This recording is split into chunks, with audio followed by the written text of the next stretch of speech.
Amperge Convida. Amperge Convida é um programa sobre o Ministério Público do Rio de Janeiro, suas histórias e seus personagens. E é destinado não apenas àqueles diretamente envolvidos com a instituição, promotores, procuradores e servidores, mas a toda a sociedade que ele representa. Em linguagem simples e direta, vamos tratar de temas relacionados à atuação do MP, entrevistando os protagonistas dessa história. Eu sou Heloísa Carpena e convido vocês a acompanhar esse podcast. Semanalmente, um novo episódio vai ao ar nos tocadores e no dial da Rádio Roquete Pinto. Nesse quarto episódio, vamos conversar sobre um assunto que está em discussão no Supremo Tribunal Federal, no Congresso Nacional e, claro, na sociedade: a proteção de dados pessoais. O Brasil tem uma Lei Geral de Proteção, a Lei 13.709, de agosto de 2018, que entrou em vigor em setembro de 2020. De lá para cá, novos desafios surgiram, ampliando o foco das preocupações para a responsabilização das plataformas, que foi tema do nosso segundo episódio. Se você não ouviu, vale a pena conferir.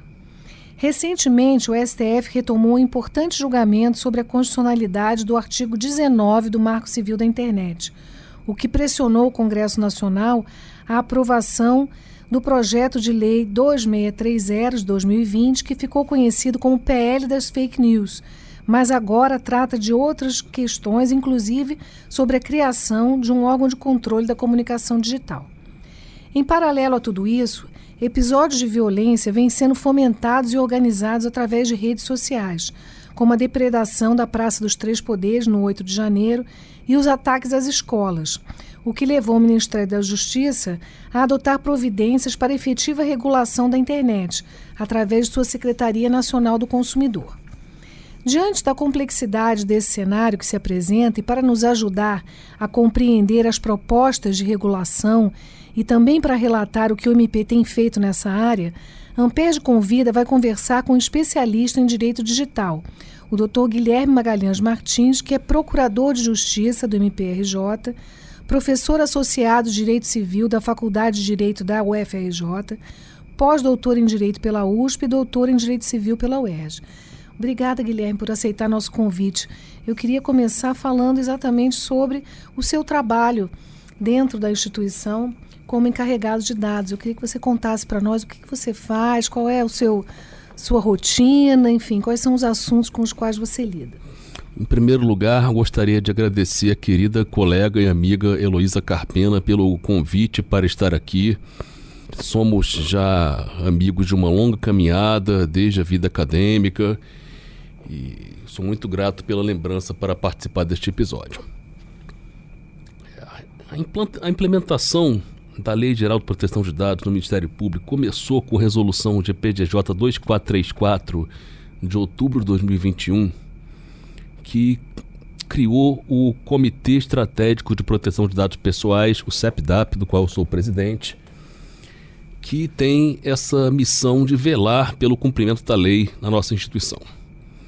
Desde então, as principais medidas que nós adotamos, claro, algumas que estão ainda pendentes de aprovação pelo Conselho de Gestão Estratégica do Ministério Público, estão o estabelecimento de uma política de governança e privacidade de todos os membros e servidores do Ministério Público, o estabelecimento de uma política de privacidade dos usuários e visitantes do portal MPRJ, que são missões que nos foram dadas pela Resolução 2434. Eu destacaria também uma cláusula geral para todos os contratos da administração do Ministério Público para sua adequação ao LGPD, que estão sendo seguidos, essa cláusula está sendo seguida por toda a administração do Ministério Público, o estabelecimento de uma cartilha de proteção de dados, que nós soltamos no SEI ontem para o nosso querido Procurador-Geral, e acredito que em breve teremos notícias e poderemos divulgar com alegria essa cartilha, que virá junto com uma política de senhas, juntamente com uma política de segurança da informação, que visa a sensibilização da nossa instituição, tendo em vista a proteção de dados pessoais. Sim, porque o MP lida com dados sensíveis, né? Eu imagino que vocês têm uma preocupação especial com as denúncias, enfim, os casos que chegam pela ouvidoria, que muitas vezes a pessoa pede, inclusive, um anonimato, mas esses dados ficam armazenados.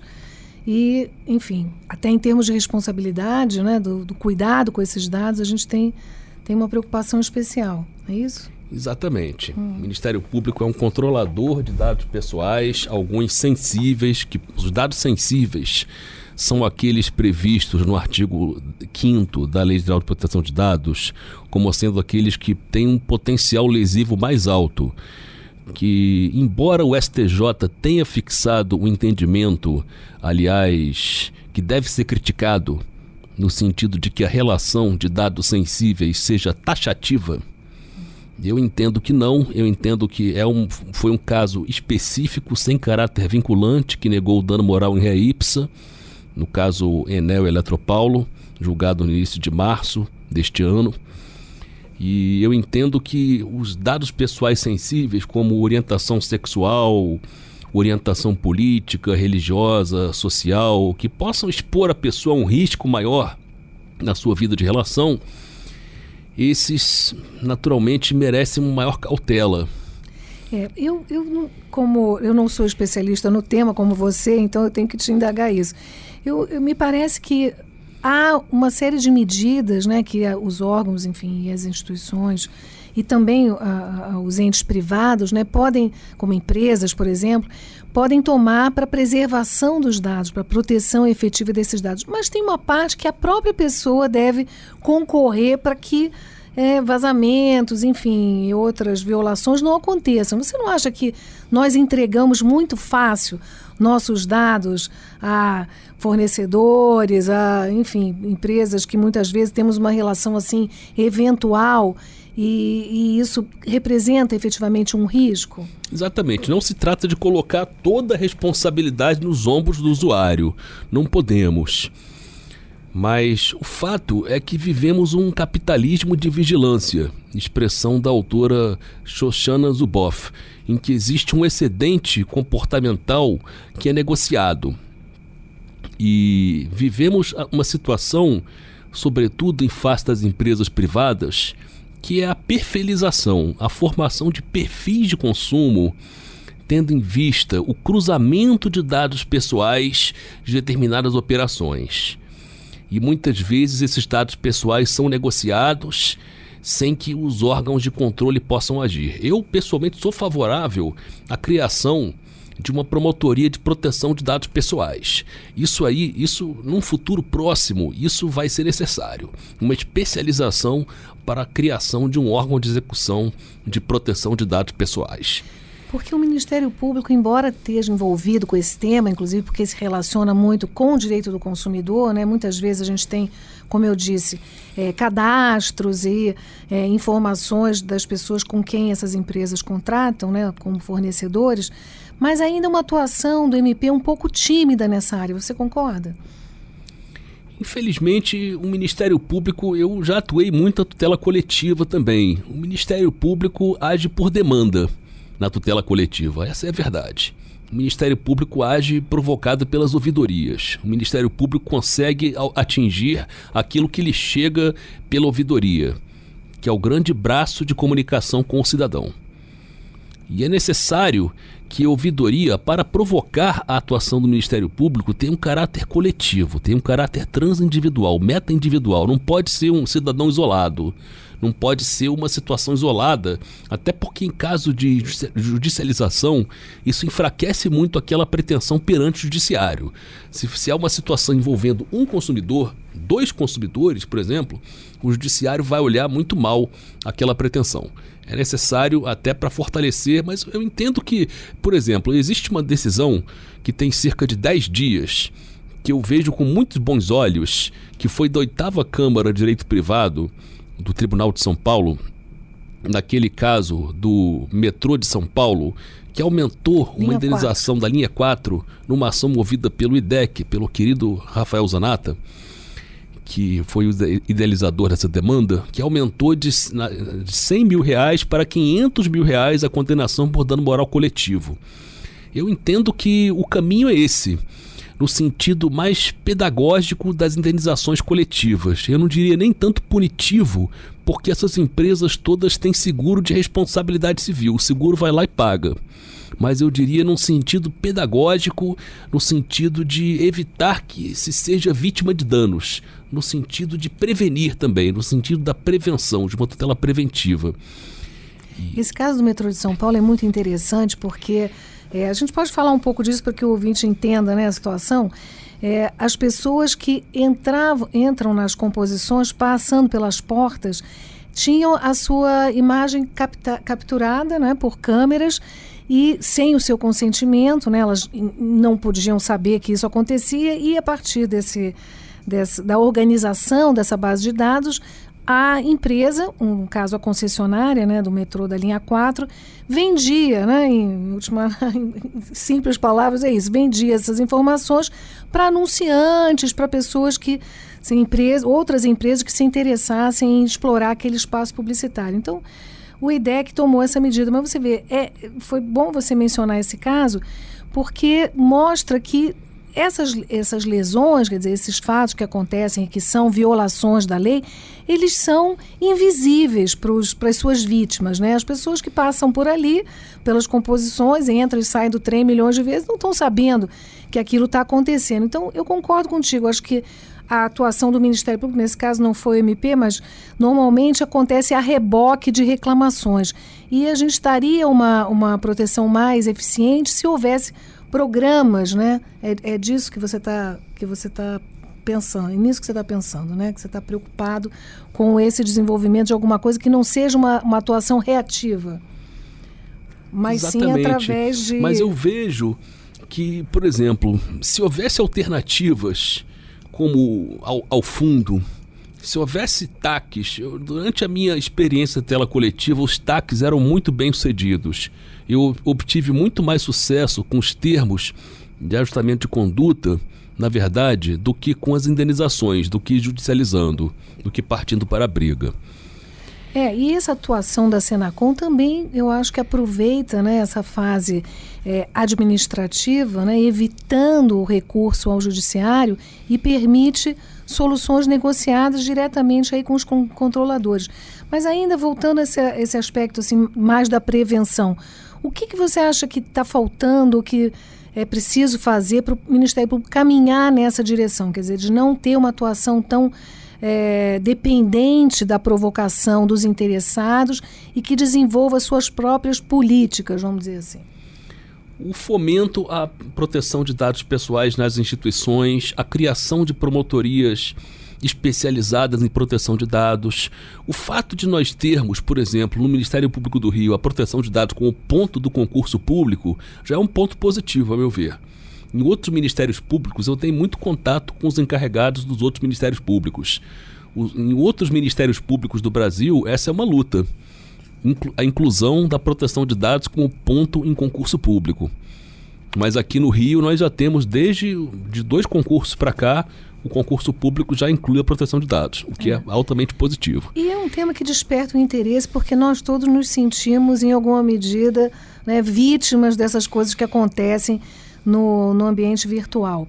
Bom, como eu disse, o foco das preocupações foi ampliado, né? Então vamos falar um pouco agora sobre esses outros episódios que estão acontecendo, enfim, lá em Brasília, né, em discussão no Congresso Nacional e mesmo no Supremo Tribunal Federal se aproxima aí um julgamento importante sobre a constitucionalidade do artigo 19 do Marco Civil. Como é que você está vendo aí esse movimento, né, que acontece lá e cá, né, de pressões e ao mesmo tempo de desenvolvimento aí de reações a toda essa situação a gente pode dizer, de descontrole ou falta de regulação, né, especialmente aí das Big Techs? Eu entendo que uma regulação é necessária. O projeto de lei das fake news deveria ter sido aprovado já, porque vivemos uma terra de ninguém, uma economia completamente plataformizada, completamente direcionada pelas Big Techs, mas eu vejo com cautela o momento, porque tivemos semana passada um julgamento na Suprema Corte Americana envolvendo o artigo 230 do US Code, do Código Americano, que considerou os provedores de internet neutros pelo conteúdo que compartilham. E foi uma decisão por 9-0 na Suprema Corte Americana, muito semelhante ao julgamento que o nosso STF vai enfrentar. E por acaso o julgamento no STF estava marcado para quarta-feira e foi adiado. Estava com uma pauta cheia no STF. Eu tenho uma posição sobre isso. Eu entendo que o Marco Civil foi feito para as Big Techs, no momento em que estava muito bom para elas, há quase 10 anos atrás. Não se pode mais falar nisso em face de ataques às escolas, em face do 8 de janeiro, em face de discursos machistas, nazistas, misóginos, em face de todo tipo de conteúdo tóxicos que as redes sociais deixaram proliferar com finalidade de lucro. Isso não pode permanecer imune e impune. Mas o fato é que existe um forte lobby econômico. Não é uma questão técnica, é uma questão política. E eu tenho muito receio do julgamento que vai vir por aí. E você acha que essa decisão da Corte Americana pode repercutir no entendimento aqui do STF? Pode, porque foram casos muito semelhantes, foram casos envolvendo envolvendo aquele massacre na boate Bataclan, em Paris, que teria sido um membro jihadista que teria sido insuflado pelo Twitter, e outro envolvendo ataques terroristas em um país muçulmano. Ou seja, sempre as redes sociais insuflando e mediando conteúdos tóxicos e lesivos. Ou seja, muito semelhante. É verdade que os Estados Unidos estão amparados pela primeira emenda à Constituição, que tolera todo tipo de liberdade. E eu entendo que no Brasil o direito da personalidade, como a vida, a honra, a integridade pessoal, a privacidade, a proteção de dados pessoais agora, merecem um tratamento prioritário acima de tudo, acima da liberdade de expressão em muitos casos. Porque quando a liberdade se torna abusiva, ela deixa de ser uma liberdade. E quando se está diante de um robô, de um bot? Será que existe uma liberdade de expressão de fato? Ou será que é um robô que está falando por alguém, ocupando um falso espaço que seria para uma liberdade de expressão? No caso de um político que utiliza abusivamente essas plataformas para fazer chamariz perante o seu público. Sim, esse movimento no Supremo também impulsionou, como eu disse, o debate, pelo menos, ou a retomada com mais ênfase do PL 2630. Você está acompanhando isso, sabe que inicialmente tratava-se de fake news e que agora a gente tem um espectro muito maior, muito mais amplo, né? Porque se pretende, com esse projeto de lei, realmente controlar a atuação das Big Techs e, enfim, o discurso que circula aí no ambiente virtual. Você acha que isso é possível? Se nós formos no caminho do direito europeu, se nós seguirmos a legislação alemã, que é de 2017, o Digital Service Act, que entrou em vigor este ano na Comunidade Europeia, e a proposta da legislação inglesa, no sentido do estabelecimento de deveres de transparência, de deveres de cuidado, de forma semelhante ao PL 2630. Relatórios periódicos, prestação de contas. Ou seja, é necessário pavimentar um certo caminho com segurança para que todos saibam o que está acontecendo. Sim, e quanto a esse aspecto do controle, a criação de uma agência ou, enfim, um órgão que vá examinar esses casos, se dedicando exclusivamente a isso, você acha que é preferível ao recurso a agências já existentes, como foi ventilado aí a possibilidade da Anatel fazer isso? É uma briga política. Eu entendo que deveria ser um órgão próprio, deveria ser um órgão especializado na matéria. Ou uma autorregulação. O que você pensa sobre isso? A autorregulação não deu certo em matéria de publicidade, levou a abusos com uma publicidade infantil. Publicidade infantil que permanece, né? Apesar de tudo.